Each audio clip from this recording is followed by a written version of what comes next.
বিএনপির ভারপ্রাপ্ত চেয়ারপারসন তারেক রহমান সম্ভবত আর কয়েকদিনের মধ্যেই দেশে ফিরবেন। সেক্ষেত্রে তার নিরাপত্তার বিষয়টি বিএনপি কর্মী সমর্থকদের সবচেয়ে চিন্তার বিষয়। সম্প্রতি বেগম খালেদা জিয়াকে অতি গুরুত্বপূর্ণ ব্যক্তি ঘোষণা করে এসএসএফ সুবিধা দিয়েছে অন্তর্বর্তীকালীন সরকার, যার ফলে প্রশ্ন উঠেছে একই রকম নিরাপত্তা তারেক রহমানও পাবেন কিনা। এসএসএফ নিরাপত্তায় কোন সুবিধা পেতে পারে তারেক রহমান, সেসব কিছু জানাবো প্রিন্স নাওয়ের আজকের এই ভিডিওতে।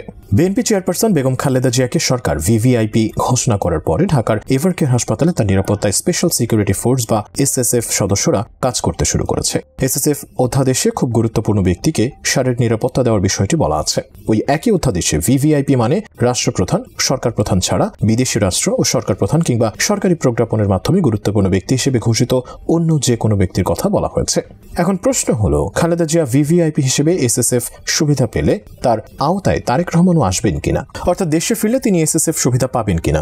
এ ব্যাপারে বিবিসি বাংলাকে দেয়া এক সাক্ষাৎকারে বিএনপি চেয়ারপারসনের নিরাপত্তা উপদেষ্টা অবসরপ্রাপ্ত মেজর জেনারেল ফজলে এলাহি আকবর বলেন, তারেক রহমান দেশে ফেরার পর তার নিরাপত্তার বিষয়টি বিবেচনা করে এসএসএফ সুবিধা দেওয়ার একটি প্রস্তাব সরকারকে দেওয়ার পরিকল্পনা তাদের আছে। যদিও বিএনপিরই একজন নেতা বলেছেন, রাষ্ট্র বা সরকার ঘোষিত ভিভিআইপি হিসেবে খালেদা জিয়ার জন্য যে নিরাপত্তা ব্যবস্থাপনা থাকবে সেটি তার পরিবারের সদস্যদের জন্য প্রযোজ্য হবার কথা বলে তারা মনে করেন। ফলে তারেক রহমান এমনিতেই ওই সুবিধা পাওয়ার কথা। এসএসএফ এর কার্যক্রম সাধারণ পুলিশের নিরাপত্তা থেকে সম্পূর্ণ আলাদা। একজন ভিভিআইপি ঘোষণা হওয়ার মানে শুধু বাড়তি পাহারা নয়, বরং তার বাসস্থান, হাসপাতাল, চলাচলের পথ, যানবাহন এবং আশেপাশের পুরো পরিবেশে বিশেষ নজরদারির আওতায় চলে আসে। তাদের নিরাপত্তা নিশ্চিত করতে এসএসএফ নিয়মিত গোয়েন্দা তথ্য সংগ্রহ করে, কোনো ঝুঁকি আছে কিনা তা বিশ্লেষণ করে, প্রয়োজন হলে এলাকা খালি করে বা চলাচল নিয়ন্ত্রণ করে। ভিভিআইপির কাছাকাছি যে কারো আচরণ সন্দেহজনক মনে হলে তাকে জিজ্ঞাসাবাদ, আটক বা তল্লাশি করা, এসব একেবারেই স্বাভাবিক প্রক্রিয়ার অংশ। এসএসএফকে আইনগতভাবে যে ক্ষমতা দেওয়া হয়েছে তা আরও বেশি কঠোর। ভিভিআইপি নিরাপত্তার জন্য হুমকি মনে হলে তারা বিনা ওয়ারেন্টে কাউকে গ্রেফতার করতে পারে। পরিস্থিতি বিপজ্জনক হলে অস্ত্র ব্যবহার করার অনুমতিও আইনেই উল্লেখ রয়েছে, অর্থাৎ প্রয়োজন হলে গুলিও চালানো যেতে পারে। এছাড়া এসএসএফ সদস্যদের বিরুদ্ধে কোনো মামলা করা বা আইনি পদক্ষেপ নেওয়া খুব কঠিন, কারণ তারা দায়িত্ব পালনের সময় যে সিদ্ধান্ত নেয় তা নিয়ে অভিযোগ তোলা আইনগতভাবে সীমিত।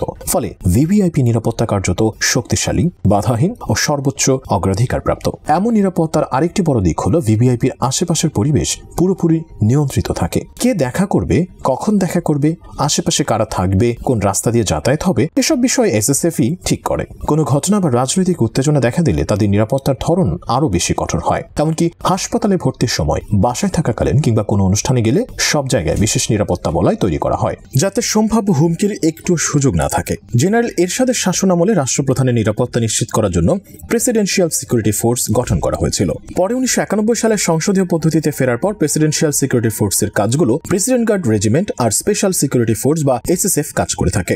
সব মিলিয়ে ভিভিআইপি হিসেবে ঘোষণা পাওয়া মানে শুধু মর্যাদা নয়, বরং রাষ্ট্রীয় নিরাপত্তার সর্বোচ্চ স্তরের অধীনে থাকা। এই নিরাপত্তা ব্যক্তিকে কেন্দ্রে রেখে পুরো পরিবেশকে নিয়ন্ত্রণ করে রাখে। এজন্য এসএসএফ এর অধীনে থাকা নিরাপত্তা ব্যবস্থা বাংলাদেশের সবচেয়ে কঠোর ও সর্বশক্তিশালী নিরাপত্তা বলয়ের মধ্যে একটি। এদিকে ইনকিলাব পত্রিকার এক প্রতিবেদনে বলা হয়, দেশে ফেরার সাথে সাথেই টপ লেভেল নিরাপত্তা পাবেন বিএনপির ভারপ্রাপ্ত চেয়ারম্যান তারেক রহমান। বাংলাদেশে প্রবেশের পর বিমানবন্দর থেকে তিনি স্পেশাল সিকিউরিটি ফোর্সের সাথে পুলিশ, র্যাব ও গোয়েন্দা পুলিশের সমন্বয়ে বিশেষ নিরাপত্তা টিম সার্বক্ষণিক তারেক রহমানের নিরাপত্তায় পর্যায়ক্রমে দায়িত্ব পালন করবেন। এর মধ্যে সরকারের উচ্চ পর্যায়ের নির্দেশে আইন শৃঙ্খলা রক্ষাকারী বাহিনী ও গোয়েন্দা সংস্থার শীর্ষ কর্মকর্তারা তারেক রহমানের সার্বিক নিরাপত্তা নিয়ে একাধিক বৈঠক করেছেন।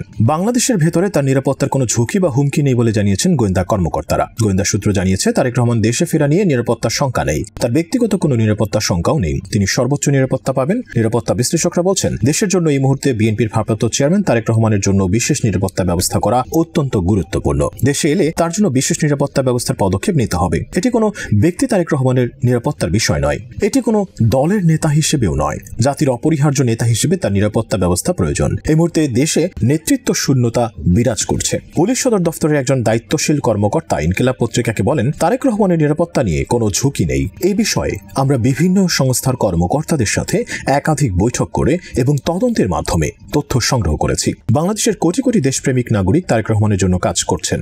সার্বিক নিরাপত্তা বাহিনীর পাশাপাশি দেশের প্রতিটি নাগরিক তারেক রহমানের নিরাপত্তায় প্রস্তুত রয়েছে, এমন তথ্য রয়েছে আমাদের কাছে।